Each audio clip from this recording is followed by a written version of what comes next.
Finansininkai yra atsakingi už verslo įmonių, valstybinių ir nevyriausybinių įstaigų finansinės veiklos valdymą. Jie vertina finansinius įmonės ūkinės veiklos rezultatus ir perspektyvas, vykdo buhalterinę pajamų ir išlaidų apskaitą, planuoja biudžetą, apskaičiuoja mokesčius, tvarko finansinius įstaigų dokumentus, atlieka vidinę finansų kontrolę, garantuojančią buhalterinių įrašų tikslumą, rengia finansinės ataskaitas. Gali užimti buhalterio, finansininko, finansų vadybininko, vidaus auditoriaus, finansų inspektoriaus, finansų analitiko, finansų padalinio vadovo pareigas. Gali dirbti samdomą darbą, taip pat kurti savo verslą, teikti finansinės paslaugas kitoms įmonėms. Esu Justas, labiausiai patinka matematikos, ekonomikos, istorijos, geografijos pamokos. Laisvalaikiu žaidžiu tenisą ir mokausi japonų kalbos. Noriu tapti finansų analitiku ir dirbti Wall Street'e.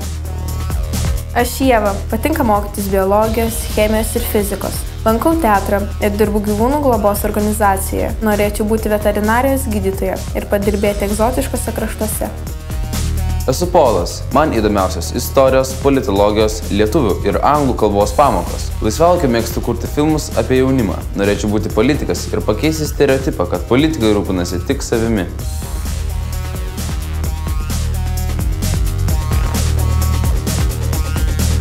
Finansininkė Virginija Minkevičienė. Pareigos vyriausioji buhalterė. Darbo stažas 23 metai. Baigė Vilniaus kooperacijos kolegiją. Finansininko pareigos yra vesti įmonės buhalterinę apskaitą, finansinę apskaitą. Atvaizduoti įmonės finansinę ūkinę veiklą apskaitoje. Buhalterijoje yra toks dalykas – debetas, kreditas. Turi viskas gražiai sutapti. Kiekvienas centas turi atrasti savo vietą. Vieniems žmonėms atrodo labai baisu ieškoti to cento porą valandų, o mane tai veža. Man yra smagu ir yra didžiulis džiaugsmas jį atrasti. Čia mano darbo vieta, kabinetas, kompiuteris ir visos darbo priemonės. Šių dienų finansininko darbas yra tik tai kompiuteris. Naudojam buhalterinės programas, yra jose sudėta visa, kas reikalinga ir formuoja įvairias ataskaitas reikalingas pagal mūsų ir Lietuvos Respublikos įstatymus. Slaptas ginklas, kai nesimato ant mažos, turiu va štai tokią, net veikiančią. Puiku, į egzaminą tokia atsineš matematikas. Galima pradėti nuo apskaitininko, tiesiog pasimatuoti tai, ar tau tinka ar ne. Dažniausiai būna kažkokios vienos operacijos atlikimas. Tai yra paprasto buhalterio, paprasto apskaitininko. Finansininkai, vyr buhalteriai jau sistemina informaciją. Ta visą susistemintą informaciją pateikia įmonės vadovams, savininkams, akcininkams, formuoja balansus, kuriuos pateikia į mokesčių inspekciją, sodras, bankam paskolom. Visokios daugybė informacijos yra. Be abejo, turi ir žinoti visą tai ir mokesčių ten sistema visa. Tokį, kaip man sureguliuota tiesiog viskas, kaip tik. Dėl pakojus. Manau, kad Justas galėtų būti finansų analitikas, nes jis to labai tikrai nori. Jis toje kėdėje jautėsi labai puikiai ir jam, manau, ir patiko, ir pavyko. Wall Street'e norėčiau jau dirbti, kai tikrai sugebėsiu ten dirbti. Siekt pradėčiau to nuo mažos įmonės turbūt. O vėliau kopčiau, kapanočiaus, kažkaip kilčiau karjeros laiptais. Jeigu jau yra didelė įmonė, tai ir yra ne vienas finansininkas. Ir jau tada būna, kad jie specializuojasi. Tarkim, veda 3 buhalteriai, finansininkai skaičiuoja vien tik atlyginimą. Kiti vien tik tai apskaičiuoja pirkimus arba pardavimus. Treti dirba tik tai su importu, eksportu, su muitinė. Mažesnėse, vidutinėse įmonėse, tai dažniausiai tai būna vienas finansininkas, tu turi viską žinoti, kaip ir atlyginimus paskaičiuoti, pavedimus pasidaryti, balansą sudaryti, deklaracijas pateikti mokesčiams, tai yra viskas viename asmenyje.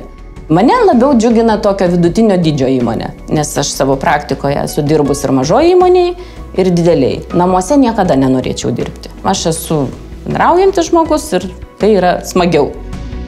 Sėdim už vieno suolomis, klasiokės skaitomės.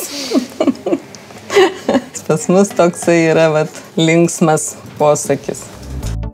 Reikalinga matematika, be abejo. Gal loginis mąstymas kažkiek reikalingas. Studijuojant mokaisi visko. O kartais, kai dirbi, atsiranda tavo veiklos sritis, kurioje tu labiau specializuojas ir, tarkim, toje vietoje labiau gilini žinias. Nuo tavo vieno darbo priklauso visa įmonė. Kiek jinai sutaupys, kiek jinai uždirbs.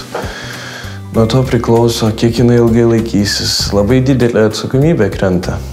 Jeigu finansininkas yra pareigingas ir puikiai išmanantis savo darbą, tiek įstatymus, jisai tikrai nepames jokių nei pinigų, nei kažkokių tai tenais mokesčių. Manau, su geru finansininku galima tikrai toli nueiti ir juo galima tikrai pasitikėti. Geri finansininkai, jie yra paklausūs, ateina pasiūlymai patys dėl darbo, o dabartiniu metu, kai verslumas yra skatinamas ir jo labiau, kad pagal mūsų Lietuvos Respublikos įstatymus kiekviena įmonė turi turėti ir finansininką, susirasti darbą baigus, manau, nėra sudėtinga. Kas jūsų nuomonė yra tas geras finansininkas, kaip minėjot? Geras finansininkas kaip yra toksai mažas anekdotas. Direktorius klausia buhalterio, kiek yra 2x2? Buhalteris sako, kiek reikia?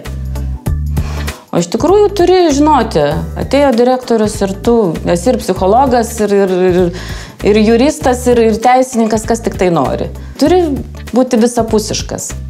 Pardavimas, pirkimas, galima. Pirkimas. Dvaras parduotas, gerai. Priminkime kaimą. Sutarties tipas. Tai yra įdomus darbas. Tai yra nuolat kažkas vyksta naujo. Tie patys mūsų įstatymai. Jie keičiasi, jie tau neleidžia užmigti. Turi domėtis, turi skaityti literatūrą, lankyti kursus. Tai yra gerai. Tai judėjimas į priekį. Kviečiu Virginiją dirbti į savo įmonę, nes tikrai jinai atrodo patikima. Vis dar noriu tapti finansų analitiku. Labai įdomus darbas. Manau, Virginijos darbe yra įdomiausia tas pinigų valdymas. Tie pasiskirstimai ir kai tu žinai, kad, tarkim, tu perneši iš vienos sąskaitos į kitą kokį ten 100 000, tai, manau, rankose pajauti šiokią tokią galę ir tai užveda iš tikrųjų, manau, šitame darbe. Ir manau, kad ši profesija yra perspektyvi. Pinigus visada reikia susiskaičiuoti. Jeigu tu esi motyvuotas, manau, tikrai darbą susirasi lengvai.